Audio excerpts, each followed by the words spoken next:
High friends, welcome back to my channel. আশা করি তোমরা প্রত্যেকে ভালো আছো আর আমিও ভালো আছি। জাস্ট নাও মিত্রবাবুর একখানা ভিডিও দেখে আমি আমার এই ভিডিওটা করতে বসলাম। তো ভিডিও শুরুতেই মিত্রবাবুকে বলতে চাই, মিত্রবাবু পুচকুটা ইদানিংয়ে আপনি বললেন যে রুই কাতল মাছ খেতে খুব পছন্দ করছে, ওর খুব লোভ হচ্ছে। এই লোভ শব্দটা আপনি ওই পুচকুটার প্রতি প্লিজ ইউজ করবেন না, প্লিজ। কারণ আপনি তো বাবা। হ্যাঁ, এটা বলতে পারেন যে বাচ্চাটার এখন ওই সব দিকে চাহিদাটা বেশি। অ্যাকচুয়ালি বাবা মায়ের মুখে তার সন্তানের প্রতি তাও একটা খাবার জিনিস নিয়ে লোভ কথাটা ভীষণ কানে লাগে, সেই জন্যই বললাম। আর দেখুন, বাচ্চা তো একেবারেই ছোট, কত আর বয়স হবে, 2.5 বছর, 2-2.5 বছরের বাচ্চা আপনার। এখন ওকে আপনি যেইভাবে তৈরি করবেন ও সেইভাবেই তৈরি হয়ে উঠবে। আজকে বলুন না, আপনারাই যদি রুই কাতল মাছ খাওয়ার অভ্যাস বাচ্চাটাকে না করতেন, ওর কি এই মাছগুলোর প্রতি এত ভালোবাসা জন্মাতো? সো এত হেডেক নেবেন না। আবার দেখুন না, ট্যাংরা, সামুদ্রিক মাছ, এই মাছগুলোর প্রতি ওকে হ্যাবিচুয়েটেড করে তুলুন, কিছুদিন খাওয়া, দেখবেন তখন আর রুই কাতলের দিকে ফিরেও তাকাচ্ছে না, তখন বারবারই আপনাকে ঠেলবে ওই ছোট মাছ আনবার জন্য। বুঝলেন তো? তো কিছু মাইন্ড করবেন না। কিন্তু আপনি যেহেতু বললেন যে ছোট্ট পুচকুটার নাম নিয়ে ওর যে কেন রুই কাতলের দিকে এত লোভ, কিরম একটু যেন লাগলো, কথাটা কানে বাজলো, আমার কানে বাজলো, সেই জন্যই বললাম। এনিওয়ে, এই বিষয়টা আমার মূল বক্তব্য বিষয় নয়। এবার আমি চলে আসছি মিত্রবাবুর একদম ভিডিওর শেষ অংশটাতে। প্রথমেই মিত্রবাবু বললেন যে তার যে কি হয়েছে, ভীষণভাবে ঘুম পাচ্ছে, যার জন্য তার চোখ লাল হয়ে যাচ্ছে। তো মিত্রবাবু, বন্ধুরা আশা করি তোমাদের মনে আছে, এই 2-3 দিন আগে বলেছিলেন না যে উনি ভীষণ ডিপ্রেশনে চলে যাচ্ছে। তো আমি জানি যে এই সমস্ত মানুষরা ডিপ্রেশনে থাকে বা ডিপ্রেশনে চলে যায়, তাদের ঘুমটা না প্রচুর কম হয়, তাদের ঘুম আসেই না বলতে পারা যায়। যার জন্যই তো মানে ডাক্তাররা দেখেই বলে যে আপনি কি ডিপ্রেশনে রয়েছেন, ঘুম নেই, কিছু নেই, চোখের তলায় কালি পড়ে যায়, এরম একটা হয়। সেই জায়গায় আজকে মিত্রবাবু নিজেই কিন্তু বলে দিলেন যে উনি নিজেই জানেন না কেন ওনার এত ঘুম পায়। তাহলে এর থেকে তো বোঝা যায় যে মিত্রবাবু ডিপ্রেশনে তার মানে ছিলেন না। সত্যিই তো, কি করে থাকবেন? এত মজ মস্তি, ঘোরাফেরা, খাওয়া দাওয়ায় যে মানুষটা দিন থেকে রাত অব্দি কাটায়, তার ডিপ্রেশনটা আসবে কোথা থেকে? কোথা থেকে, কি বলো বন্ধুরা? আমার এই কথাটার মধ্যে কি কোথাও কোনো গলতি বা ভুল তোমাদের চোখে কি কিছু পড়লো? মিত্রবাবু বলছেন উনিও এখন একটা কেস খামারির ভেতর দিয়ে চলছেন, তো বিভিন্ন ওনার যে লিগাল অ্যাডভাইজার আছে তাদের সঙ্গে ওনার ওঠা বসা আছে। উনি কিন্তু পরিষ্কার বুঝতে পারছেন এই যে আমাদের টিনুরানি এত ঘোরাঘুরি করছে, এত নোংরামো করে বেড়াচ্ছে, এগুলো কেন করছে, কার পরামর্শে করছে? টিনুরানির উকিলের পরামর্শে। তোমরা বলো তো বন্ধুরা, এই ধরনের কথা কেস চলাকালীন কেউ বলতে পারে? তাও কার সম্পর্কে? না, আরেকজনের উকিলের সম্পর্কে। তো এই ক্ষেত্রেও অরিন্দম দাকে বলবো, দাদা আপনি আপনার ভাইয়ের কথাবার্তাগুলো কিন্তু প্লিজ একটু মন দিয়ে শুনে রাখবেন, যে আপনার ভাইটি বসে বসে কি ধরনের কথাগুলো তার ভিডিওতে বলছে। তোমরাই বলো তো বন্ধুরা, কোনো অ্যাডভোকেট তার ক্লায়েন্টকে এইরকম একটা মানে ভজঘট সিচুয়েশন যেখানে চলছে, সেখানে এই ধরনের পরামর্শ দেবে যে তুমি বেলেল্লাপনা করে বেড়াও, তুমি নোংরামো করে বেড়াও? জীবনে কখনো কোথাও শুনেছো তোমরা এই ধরনের ঘটনা? আমি অন্তত শুনিনি। আমি আজকে এই মিত্রবাবুর মুখ থেকে শুনলাম যে টিনুরানি যেই ধরনের নোংরাপনা যা যা করে বেড়াচ্ছে, সবটাই নাকি তার অ্যাডভোকেটের প্ররোচনায়, অ্যাডভোকেট তাকে বলছে সেই অনুপাতে করছে। না হলে এত সাহস টিনুরানি পায় কি করে? কি আশ্চর্য না, কি আশ্চর্য না? তাহলে এই জায়গা থেকে কি আমরা মানে বলতে পারি, বা আমাদেরও তো ভেতরে এই চিন্তাটা আসতে পারে যে এই যে মিত্রবাবু বা মিত্রবাবুকে সাপোর্ট করে যে মিত্রবাবুর পাতানো দিদি এত নোংরা নোংরা কথা, এত নোংরা নোংরা কথা উইদাউট প্রুফে টিনুরানিকে যে বলে, তাহলে এইগুলো কি মিত্রবাবু অ্যাডভোকেটের পরামর্শ নিয়ে বলে? এখন তো তাই মনে হচ্ছে। না হলে মিত্রবাবু কি করে বলে দিচ্ছেন, কি করে বলতে পারছেন টিনুরানিদের অ্যাডভোকেটের সম্পর্কে এই ধরনের কথা, যে ওনাদের পরামর্শ মতো টিনুরানি এইগুলো কাজকর্ম করে বেড়াচ্ছে? খুব অদ্ভুত লাগলো, খুব অদ্ভুত লাগলো।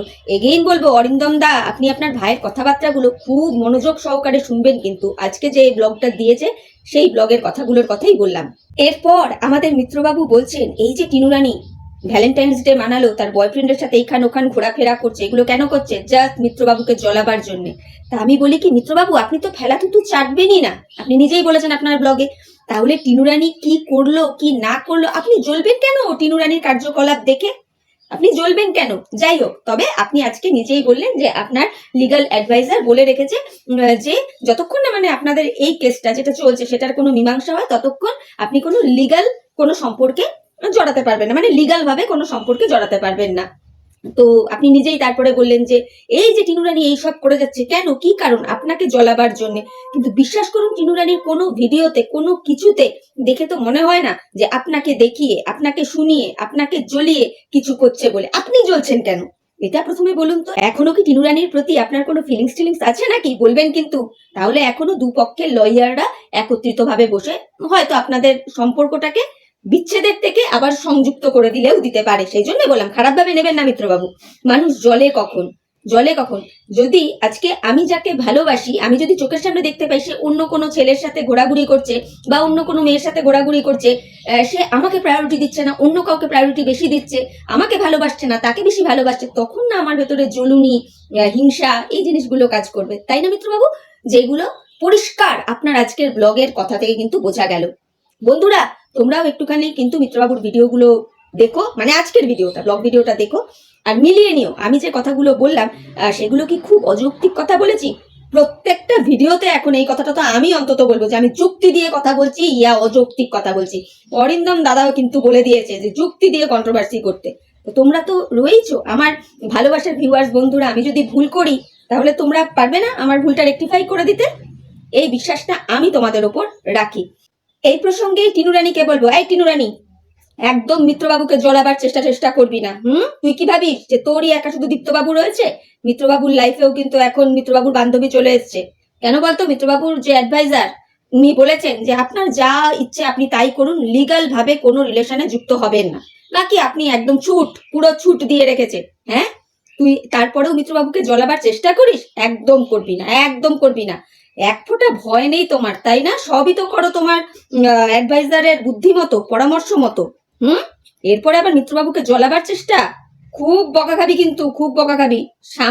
মানে সামলে কাজকর্ম করবি, এইটুকু বললাম। তবে আমি এবার আমার ভিউয়ার্স বন্ধুদেরকে বলছি, আচ্ছা ধরে নিলাম বন্ধুরা যে টিনু রানী যা করে তার অ্যাডভাইজারের পরামর্শ মতো, কিন্তু এই যে সোশ্যাল মিডিয়ায় দিনে রাত্রে যেগুলো চোখে দেখা যায় না, টিনু রানী কার সাথে নোংরামো করছে, কি করছে না, কোথায় যাচ্ছে কি না যাচ্ছে না, মানে এই যে টিনু রানীকে জড়িয়ে যেগুলোর কোনো প্রুফ নেই, বাস্তবতা নেই, এই বিষয়গুলো নিয়ে আমাদের মিত্রবাবু বা মিত্রবাবুর পাতানো দিদি এত যে দিবা রাত্র ভিডিও করে লাইভ করে কপচায়, তাহলে এইগুলো ওনারা কার বুদ্ধিতে করে, কার পরামর্শে করে? এই একটা কোশ্চেন আমার ভেতরে না গুড়গুড় করছে। বলো তো তোমাদের করছে না? করবো নাকি অরিন্দম দাদাকে, মানে ওনার কাছে কি প্রশ্নটা রাখবো? রাখি বলো? ও দাদা, অরিন্দম দাদা, এই একটা কোশ্চেনও রাখলাম, ঠিক আছে? আপনার ভাই বলছে কিনা যে টিনু রানী যা করে সব কিছু বলে টিনু রানী উকিলের পরামর্শ মতো করে। আপনার ভাইয়ের কি এই রাইটসটা আছে যে একটা কেস যেখানে চলছে সেই জায়গায় অন্য আরেকজনের উকিল সম্পর্কে এই ধরনের মন্তব্য করা? প্লিজ দাদা বলবেন কিন্তু, কেমন? এরপর বন্ধুরা মিত্রবাবু বলছেন উনি গতকালকে কোর্ট চত্বরে যা হয়েছিল ওনার ওপর হামলা, সেটা নিয়ে উনি যে কটা কথা বলেছেন সব কথা সত্য, এবং সেটা অন্য একজনের কথা বললেন যে তিনিও দেখেছেন। তবে উনি প্রয়োজন মনে করছেন না যে এইগুলো নিয়ে ফার্দার কেস ফেস করা বা কোর্টের দ্বারস্থ হওয়া উনি প্রয়োজন মনে করেননি। হাসি পাচ্ছে বন্ধুরা, সিরিয়াসলি হাসি পাচ্ছে। উনি বলছেন যে ওনার এই মুখের কথাটুকু যদি দর্শক বন্ধুদের বিশ্বাস করার হয় তাহলে করবে, আর যার বিশ্বাস করার হবে না সে বিশ্বাস করবে না। একেবারে অবলীলাক্রমে উনি কথাটা বলে দিলেন যে আমার যেটুকু বলার আমি বলে দিয়েছি আমার ভিডিওতে। আমি কোর্ট কেস বা থানার দ্বারস্থ ফারস্থ হইনি। আমার মুখের কথা কেউ যদি বিশ্বাস করে তো ভালো, না করলেও ভালো। অথচ মিত্রবাবু কিন্তু নিজেই বলেছেন ওনার উপর হামলা হয়েছে, এত বড় একটা ঘটনা ঘটলো, আর উনি এত ক্যাজুয়াল কিভাবে বলছেন আমার তো মাথায় ঠিক ঢুকছে না গো বন্ধুরা। তোমাদের মাথায় কি কারো কিছু ঢুকছে? ওনার একদমই মনে হয়নি যে বিষয়টা সেরকম সিরিয়াস কিছু, সেই জন্য উনি কেস ফেস করেননি। তবে নেক্সট টাইম যদি এই রকম কিছু হয় তাহলে কিন্তু উনি কেস টেস করবেন।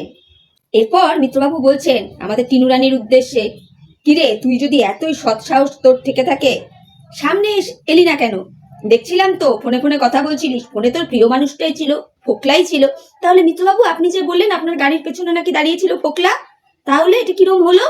এখন বলছেন টিনু রানী নাকি ফোনে কথা বলছিল। কিরম একটু অসঙ্গতি লাগছে আপনার কথার মধ্যে। তার মানে দেখুন আপনি কিন্তু পুরোপুরি টিনু রানীকে ফলো করেছেন, যে টিনু রানী কার সাথে কথা বলছে, কার সাথে ফোনে কি করছে, সমস্তটা দেখেছেন। তারপরে আপনি বললেন যে এই তোর সাথে আমার চোখাচোখি হয়নি, ও, তার মানে আপনিও তাকিয়েছেন, নাহলে এটা বুঝবেন কি করে, তাই না? একজন আরেকজনের দিকে না তাকালে চোখাচোখির ব্যাপারটা আসে কোথা থেকে বলুন? টিনু রানীরা যে লুকিয়ে লুকিয়ে মন্দিরে গিয়ে বিয়ে করেছে, সেটা আপনার কাছে কোনো প্রুফ আছে? আছে কোনো প্রুফ? আপনি তো বললেন যে ব্লগ করছিস, তো সামনে এসে দেখাতিস, এত সৎ সাহস থাকলে দেখাতিস। তা আপনার কাছে কোনো প্রুফ আছে, অথেন্টিক প্রুফ আছে যে হ্যাঁ টিনু রানীরা লুকিয়ে লুকিয়ে গিয়ে মন্দিরে বিয়ে করেছে? মানে সত্যি উইদাউট প্রুফে এইরকম একটা কেস খামারি চলছে, তার মধ্যে বসে আপনি এই ধরনের কথাবার্তাগুলো বলছেন। খুব অবাক হয়ে যাচ্ছি, ভীষণ অবাক হচ্ছি মিত্রবাবু, বলতে বাধ্য হলাম কথাগুলো। বুঝতে পারছি যে আপনার এগুলো মনের কথা নয়, মানে হয় একটা অভিমান থেকে এখন এই ধরনের কথাগুলো বেরিয়ে আসে, যেটা আপনার হচ্ছে, এটা পরিষ্কার বোঝা যাচ্ছে মিত্রবাবু, পরিষ্কার বোঝা যাচ্ছে। মিত্রবাবু বারবার টিনু রানীকে ইনসিস্ট করছে যে তুই বল যে তোর সাথে চোখাচোখি হয়েছিল কিনা, তুই ওখানে গিয়েছিলিস কিনা, সবকিছু খুলে বল। কি আশ্চর্যের কথা, টিনু রানীর চ্যানেল থেকে আশা করি এখনো পর্যন্ত এই বিষয়ে মনে হয় ভিডিও আসেনি, তাই না বন্ধুরা? আমার চোখে পড়েনি, জানি না এতক্ষণে এসছি কি আসেনি। এখন অব্দি আমি টিনু রানীর সেই ধরনের কোনো ভিডিও দেখিনি, কিন্তু আমাদের মিত্রবাবু রীতিমতো ইনসিস্ট করছে তুই বল, তোর দম থাকলে তুই বল, সত্যি কথা স্বীকার কর। অথচ নিজে কথাটা বললেন তার খানিকক্ষণ আগে যে মন্দিরে গিয়ে বিয়ে করেছে, দম থাকলে সমস্ত কিছু বলুক। তাহলে মিত্রবাবু তো এলিগেশনটা দিচ্ছে টিনু রানীর ওপর যে ওরা নাকি পালিয়ে পালিয়ে বিয়ে করেছিল মন্দিরে গিয়ে। তো মিত্রবাবুর কাছে যথোপযুক্ত প্রমাণ রয়েছে তো, নাকি হাওয়ায় কথা বলছেন মিত্রবাবু? তারপরে আমাদের মিত্রবাবু বললেন হ্যাঁ টিনুর উদ্দেশ্যে, হ্যাঁ এত কল রেকর্ডিং এত কিছু, তুই তো কম কিছু ফাঁস করলি না, তাহলে সামনে আয়। তো মিত্রবাবু আপনিও তো কম চ্যাট ফ্যাট ফাঁস করেননি, তাই না? তাই না? আর সামনাসামনি হতে গেলে শুধু টিনু রানীর সামনে থাকলে হবে না তো, আপনাকেও তো থাকতে হবে, দুজনকেই তো থাকতে হবে। মানে উইদাউট প্রুফে এইভাবে অ্যালিগেশন লাগাবেন না যখন এইরকম একটা কেস চলছে। বুঝতে পেরেছেন তো? আপনারই দাদা অরিন্দম দা বলেছে যে কন্ট্রোভার্সি করো বা করুন, কিন্তু লজিক দিয়ে। তো আপনি বুকে হাত দিয়ে বলুন তো, আপনি আপনার আজকের ব্লগিং এ যেই ধরনের কথাগুলো মানে ভিডিওর শেষাংশে বলছিলেন, তার মধ্যে সত্যি কি কোনো লজিক ছিল?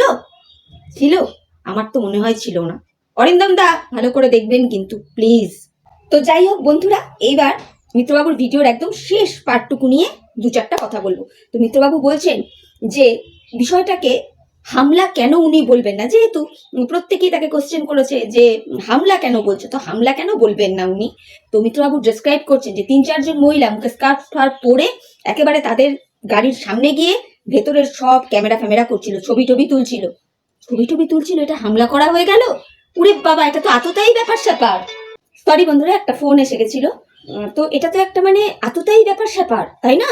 আততাই হামলার মতন ব্যাপার, মুখে স্কার্ফ টার্ফ লাগিয়ে এসে না কি করছে, গাড়ির বাইরে থেকে ভেতরের ছবি তুলছে, ছোট্ট পুচকু সোনাটার ছবি তুলছে। এমনও নয় যে পুচকু সোনাটা গাড়ির ভিতরে একা ছিল, মিত্রবাবু নিজেই বলেন গাড়িতে আরো 2 জন ছিলেন। তো তারা কেন ভেতর থেকে 2-4-6 সেকেন্ডের ছোট্ট একটু ভিডিও ক্লিপস নিয়ে রাখতে পারলেন না?